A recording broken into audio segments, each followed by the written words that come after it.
കഴിഞ്ഞ ദിവസമാണ് മുല്ലപ്പൂ കൈവശം വെച്ചതിന് ഓസ്ട്രേലിയയിലെ മെൽബൺ രാജ്യാന്തര വിമാനത്താവളം നടി നവ്യ നായരിൽ നിന്ന് 1 ലക്ഷം രൂപയോളം പിഴയായി ഈടാക്കിയത്.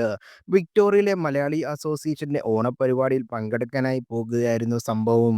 ഓണപ്പരിപാടിയിൽ സംസാരിക്കവേ നവ്യ തന്നെയാണ് ഈ അനുഭവം പങ്കുവച്ചതും.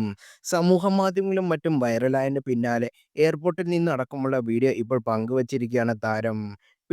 ഇടയാക്കുന്നതിന് മുമ്പ് വിമാനത്താവളത്തിൽ നിന്നെടുത്ത വീഡിയോയാണ് നവ്യ സോഷ്യൽ മീഡിയയിൽ പങ്കുവച്ചത്. ഫൈൻ അടയ്ക്കുന്നതിന് മുമ്പുള്ള പ്രഹസനം എന്ന ക്യാപ്ഷനോടാണ് വീഡിയോ പങ്കുവച്ചിരിക്കുന്നത്. ഫ്ലൈറ്റിൽ കയറുന്നതിൻ്റെയും ഷോപ്പിംഗ് ചെയ്യുന്നതിൻ്റെയും എല്ലാം ദൃശ്യങ്ങൾ ഇതിൽ ഉൾപ്പെടുത്തിയിട്ടുണ്ട്.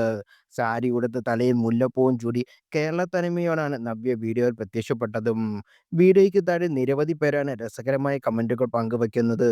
ഈ കൂട്ടത്തിൽ നടൻ രമേശ് പിര്യാടിയും ഉൾപ്പെടുന്നു. I am fine thank you എന്ന പിഷാരയുടെ തമാശയായ കമന്റിൽ കുറിച്ചത്.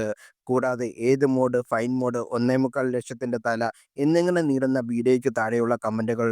വിക്ടോറിയയിലെ മലയാളി അസോസിയേഷന്റെ ഓണപരിപാടിയിൽ സംസാരിക്കുന്നതിനിടെയാണ് വിമാനത്താവളത്തിൽ തനിക്കുണ്ടായ അനുഭവം നവ്യ നായർ പങ്കുവച്ചത്.